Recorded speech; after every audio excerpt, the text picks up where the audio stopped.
Bueno, buenos días, buenas tardes a todos. Vamos a comenzar con la clase de hoy.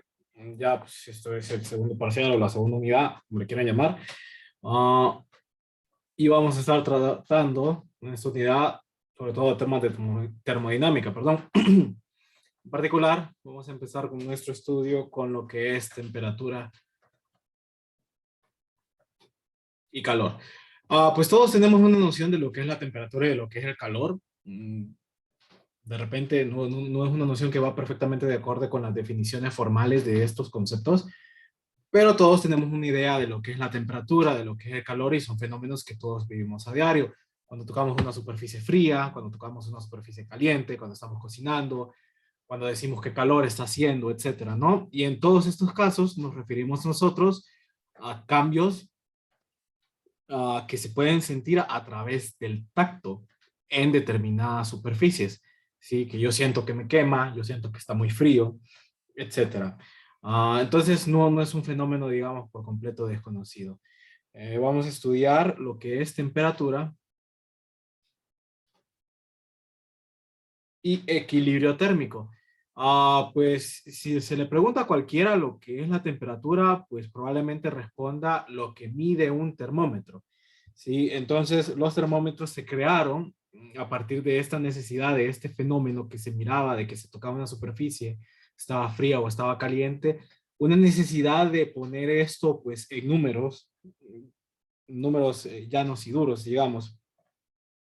Entonces, pues existen varios tipos de termómetros que ayudan a medir la temperatura. En particular, lo normal es que se tenga un termómetro de mercurio en la casa, uno de estos que se pone bajo la axila o bajo la lengua, inclusive dentro del oído, que pues a partir de un cambio que sufre este líquido que está encerrado adentro del mercurio, pues se expande y eso nos dice más o menos en qué temperatura nos encontramos. Ahora con la pandemia, pues es bastante común que uno va a un lugar y le piden tomarle la temperatura, ¿no? Para esto se utilizan termómetros infrarrojos que lo que miden es el espectro de radiación que un cuerpo con temperatura emite, pues todos los cuerpos que tienen temperatura emiten radiación. Tal es el caso, por ejemplo, del Sol, que el Sol emite en temperaturas muy altas y por eso es que pues, el Sol es blanco. De hecho, cualquier cosa que se caliente lo suficiente va a terminar siendo blanco con el tiempo. Hay una escala por ahí de colores y de hecho esas son las cartas astronómicas, por ejemplo, que se utilizan en astronomía observacional para determinar cuál es más o menos la temperatura de una estrella a larga distancia. Claro que hay que determinar, pues, por ejemplo, el corrimiento hacia el rojo, que se sucede debido a una cosa que se conoce como efecto Doppler, que antes se estudiaba en física 200, ahora no se estudia, pero pues por ahí va la cosa. A lo que voy es que esto tiene pues muchísimas aplicaciones. Eh, Importante para nosotros va a ser el concepto de equilibrio térmico. Entonces vamos a conocer el equilibrio térmico. Bueno, vamos a poner aquí, voy a definir mejor definición, vamos a poner definición. Dos cuerpos, y por cuerpo me puedo referir a una varilla, a un sistema, a un grupo de moléculas, un gas, un líquido, etcétera, ¿no? Dos cuerpos están en equilibrio térmico.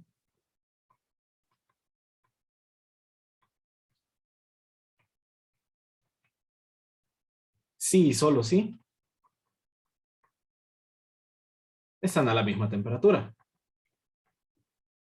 Que noten que aún no he dado una definición formal de temperatura porque ocupamos conceptos del capítulo 18 para definir formalmente temperatura. Bástese ahora con decir que pues, es una propiedad que tienen los cuerpos.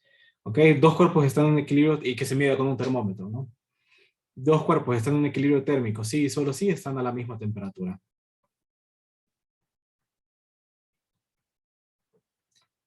Temperatura. Podemos ir más allá, más aún. Esta propiedad es una relación de equivalencia.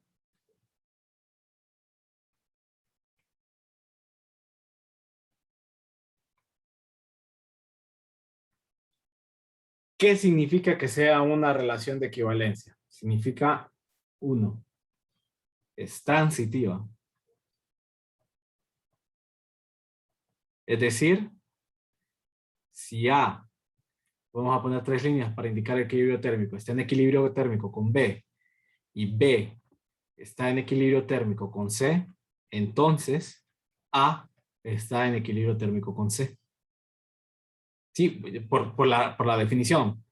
Si A y B están en equilibrio térmico, están a la misma temperatura. Si B y C están en equilibrio térmico, están a la misma temperatura. Esto sucede al mismo tiempo. Quiere decir que A y C están a la misma temperatura. Si están a la misma temperatura, están en equilibrio térmico. La segunda es que es reflexiva. ¿Qué significa eso de reflexivo? Perdón. Significa que si A está en equilibrio térmico con B, esto implica que B está en equilibrio térmico con A. ¿Y cuál es la tercera parte de una relación de equivalencia? Permítanme.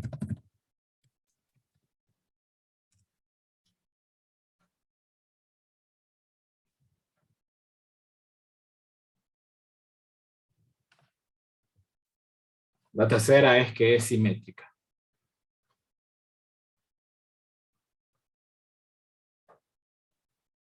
¿Qué quiere decir que sea simétrica? Que A siempre esté en equilibrio térmico con A. Un cuerpo siempre está en equilibrio térmico consigo mismo. Por supuesto, están a la misma temperatura, ¿verdad? Entonces, todo eso viene de la definición. Además, vamos a definir ahora la ley cero de la termodinámica.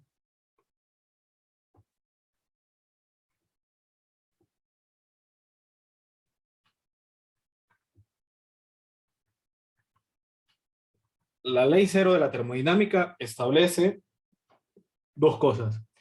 La primera es esta, que ya está implícita aquí, por eso se llama ley cero, porque la verdad no nos dice nada nuevo. Y es que esta propiedad de equilibrio térmico es transitiva. Si un cuerpo está en equilibrio térmico con uno y ese otro cuerpo está en equilibrio térmico con otro, el primero y el tercero van a estar en equilibrio térmico entre sí. Pero hay otra formulación más interesante que dice que dos cuerpos en contacto térmico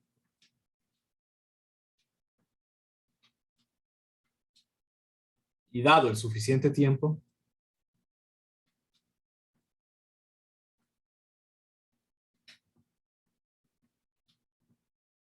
llegarán a equilibrio térmico.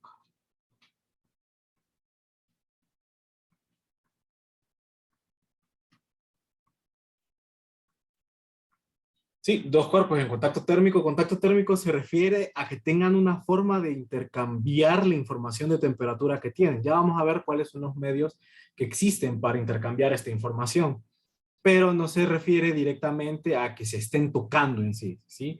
Con que estén en contacto térmico. Vamos a ver que también están la conducción y la convección y la radiación como medios de transmitir energía térmica, como medios de transferencia de calor. Entonces, siempre y cuando estén en contacto térmico, es decir, tengan una forma, cualquier forma de pasarse, digamos, la información de la temperatura a la que están, y con el suficiente tiempo van a llegar a equilibrio térmico. Eso es lo que dice la ley cero de la termodinámica. Sí. Pues vamos a continuar. Sección 17.2, que se llama termómetros y escala de temperatura.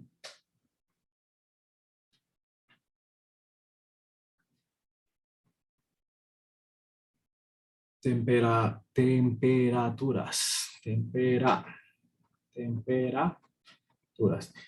Como les digo, las escalas de temperatura no son nada extraño para nosotros, más que venimos de un tiempo de pandemia. Conocemos a la perfección, por ejemplo, la escala Celsius. Importante mencionar que la escala Celsius es una escala que está basada en propiedades de materia. Por ejemplo, el cero de la escala Celsius es equivalente al punto de congelación del agua al nivel del mar. Porque vamos a ver que este punto de congelación del agua depende de la presión a la que estemos en la Tierra. En general, a la presión a la que estemos. Y el punto 100, el segundo punto, los 100 grados Celsius, es el punto de ebullición del agua. Y eso también depende del lugar en la Tierra en el que estemos. ¿Sí? Es una característica de las antiguas escalas de temperaturas. La ventaja que tiene la Celsius es que pues, es un idioma, digamos, que es del día a día y que es una escala centígrada. Es decir, pues tiene un 0 bien marcado, un 100 bien marcado, y se puede dividir en escalas de 10 y 10, igual que pues el sistema, casi cualquier cosa en el sistema métrico internacional. Por ejemplo, los metros, a nosotros nos funciona muchísimo mejor que los pies, porque los metros son cosas que podemos ir dividiendo de 10 en 10. Cada cosa tiene su nombre, ¿sí? Entonces, pero el problema es que está basado en esta propiedad del agua, de que se congela y ebulle. Y esto va a variar en ciertos lugares de la Tierra. Sí, entonces eso es un problema. Otra escala muy utilizada, sobre todo si ven programas en inglés, porque esto solo se utiliza, la verdad, en Estados Unidos y en Puerto Rico, es la escala Fahrenheit. ¿Sí? La escala Fahrenheit es una escala que tiene el 0 en el punto de equilibrio térmico de sal, agua, hielo y amoníaco. Ese es el 0. Y el 100, no, perdón, tiene otro punto en el 30, que es el equilibrio térmico del agua, el hielo y el amoníaco. Y así fue como lo definió este señor Fahrenheit. Este fue Claudio Celsius, este fue otro valor Fahrenheit. Um, y la verdad es que, pues, como todas las medidas del sistema de inglés, es un poco, no quiero decir sin sentido, pero sí un poco arbitrario. ¿Por qué utilizar esa mezcla? Bien pudo haber sido cualquier otra mezcla. Mientras que con la Celsius tenemos el agua, que es, digamos, el líquido vital, tiene sentido. Pero en la Fahrenheit de repente no tiene mucho sentido. El caso es que en la Fahrenheit el 0 de los grados Celsius equivale al 32, es decir, el punto de congelamiento del agua es 32 grados Fahrenheit y el punto de ebullición del agua es 212 grados Celsius. Las fórmulas para convertir de una a otra es, para convertir grados Celsius a Fahrenheit, se multiplica la temperatura en grados Celsius por 9 quintos, que se viene de la diferencia entre 180 grados entre los puntos de ebullición de uno y el otro. Y luego se le suma el 0, que es el 32 aquí. Para convertir grados Celsius se hace justo el proceso contrario. A la temperatura en Fahrenheit le vamos a restar 32 para llegar al 0 y luego multiplicamos por 5/9. Y eso es básicamente todo. Son ecuaciones que la verdad la mayoría han visto en el colegio, si no se las presento. La verdad no es nada del otro mundo, no es complicado, es básicamente utilizar propiedad enchutativa, meter eso aquí y no equivocarse en la calculadora, ¿verdad? Sí, pues básicamente eso. Eso con las escalas de temperatura. El libro describe distintos termómetros, ustedes pueden ir viendo, pues la verdad no solo se ocupa la expansión de un líquido, como es el mercurio, también hay termómetros infrarrojos, termómetros basados en la resistencia, termómetros basados en la expansión del aire, perdón, de área de un material, etcétera. Sí, ahí lo pueden leer en el libro ustedes. Vamos con la sección 17.3, que se llama termómetros de gas.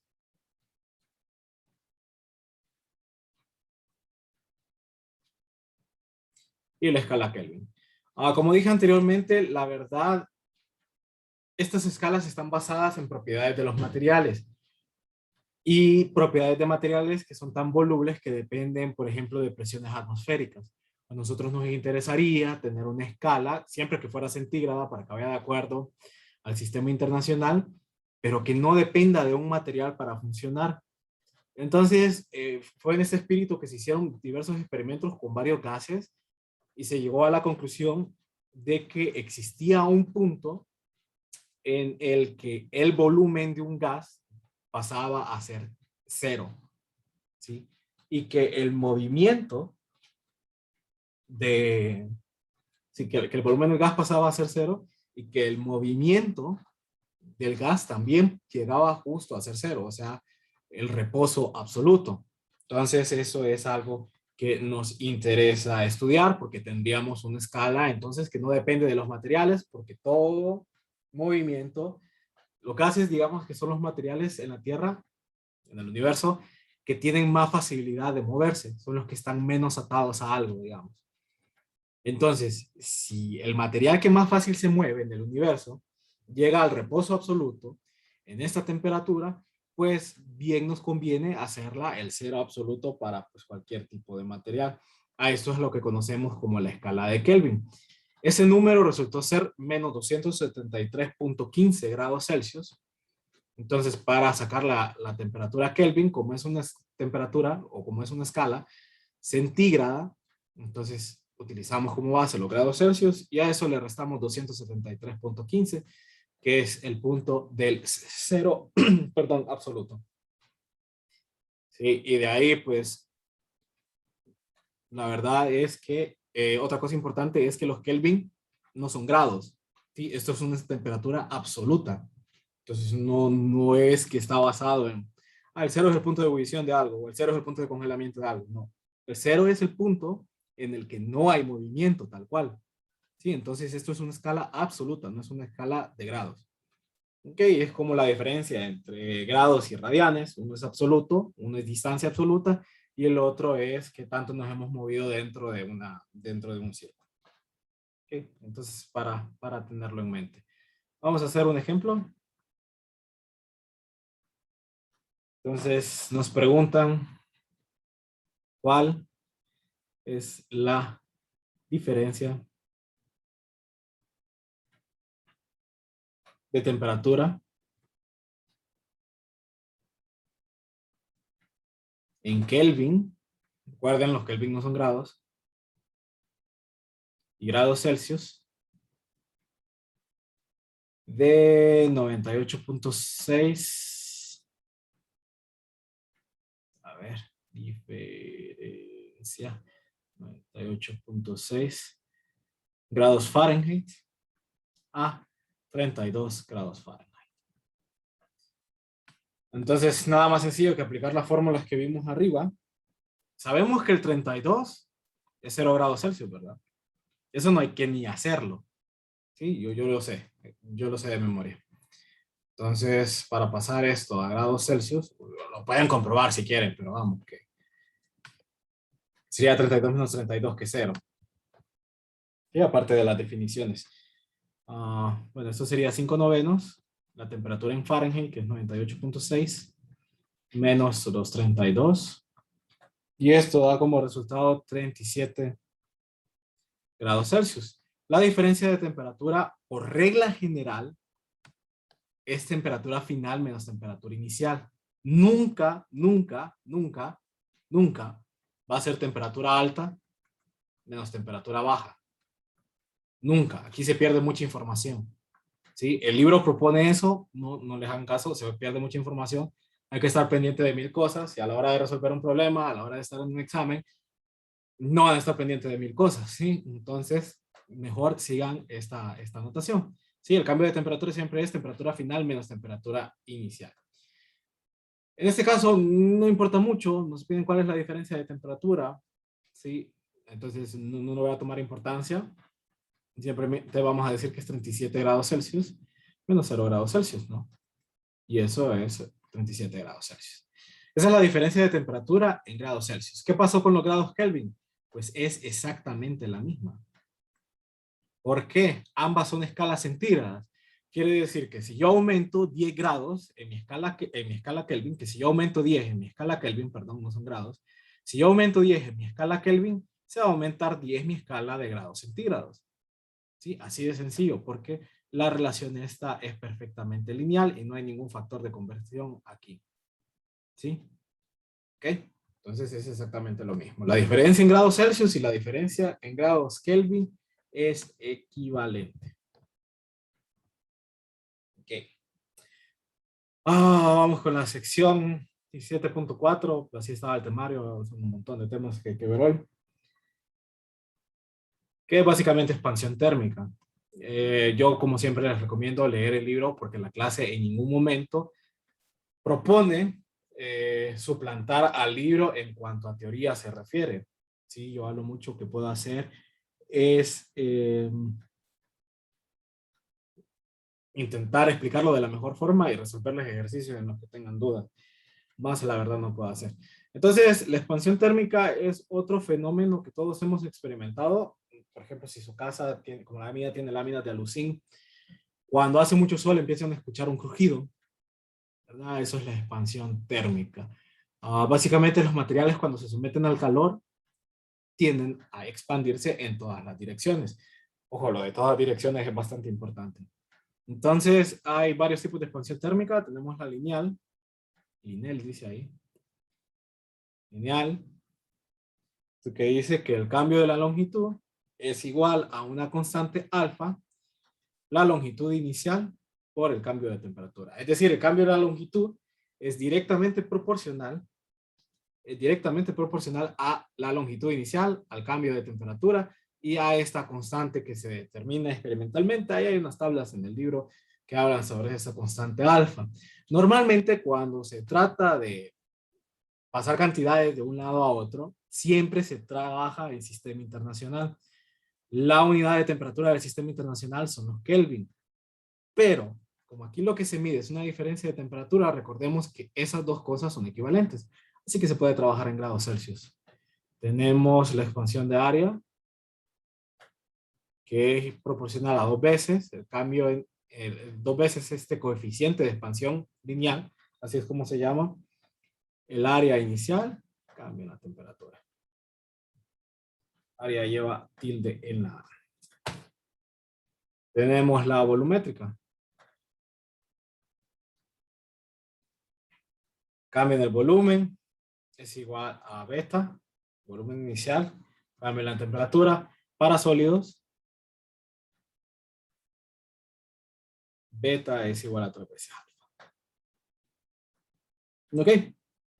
Y más o menos eso es lo que tienen que saber de expansión térmica. Por supuesto, de nuevo, les recomiendo fuertemente leer el libro. Vamos a hacer un ejemplo para terminar la clase de hoy.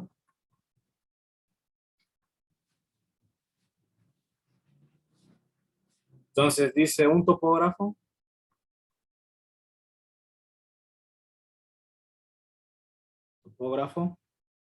usa una cinta métrica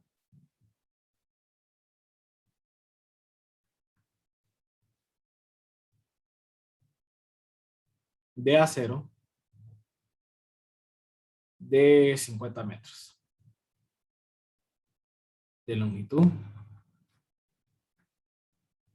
Y esos 50 metros son ciertos a 20 grados centígrados. Inciso A. ¿Qué longitud tiene la cinta?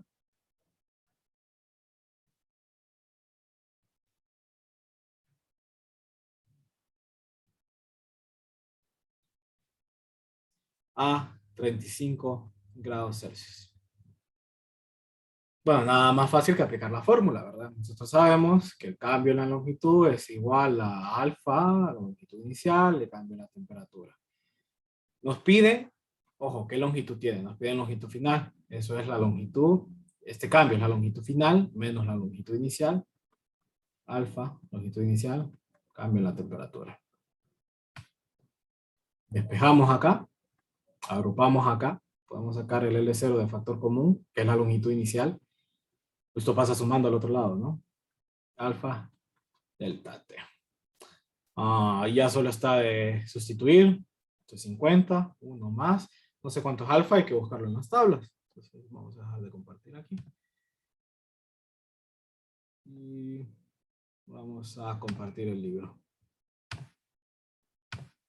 Entonces esa tabla está por acá. Entonces nos interesa el alfa del acero, 1.2 por 10 a la menos 5. A ver. ¿Dónde está esto? ¿Dónde está la pizarra? Está. Dijimos que es 1.2 por 10 a la menos 5.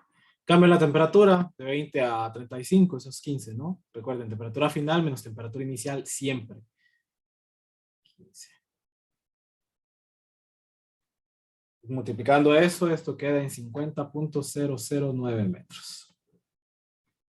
Sí, no es una diferencia abismal, pero pues, después de todo solo son 5 grados. La verdad que esas diferencias pueden ser importantes en una construcción, sobre todo en las que se ocupa gran precisión, como los puentes aéreos, por ejemplo. Las torres que son muy altas, etc. Luego dice que sí a 35 grados Celsius, el topógrafo mide una distancia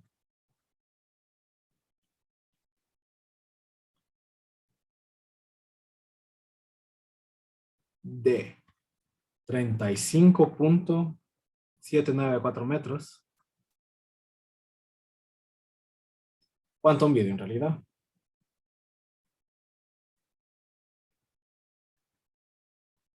Recordemos que él está usando una varilla, digamos, adulterada. Entonces, las mediciones se van a ver desfasadas por un factor. ¿Cuál ¿cuál es ese factor? Es justamente esto. Es 50.09 metros por cada 50 metros. Es un desfase de 9 milímetros por cada 50 metros. Entonces, esto lo multiplicamos por esto. Y eso va a dar como resultado 35.8 metros. Un desfase de 6 milímetros. Y eso es todo. Eso puede ser muy importante, como les digo, sobre todo en construcciones, perdón, que requieran una enorme precisión. Bueno, de mi parte eso sería todo por el día de hoy. Y ahí nos estamos viendo mañana. Pues nada, que estén bien y recuerden empezar a estudiar desde hoy. Saludos.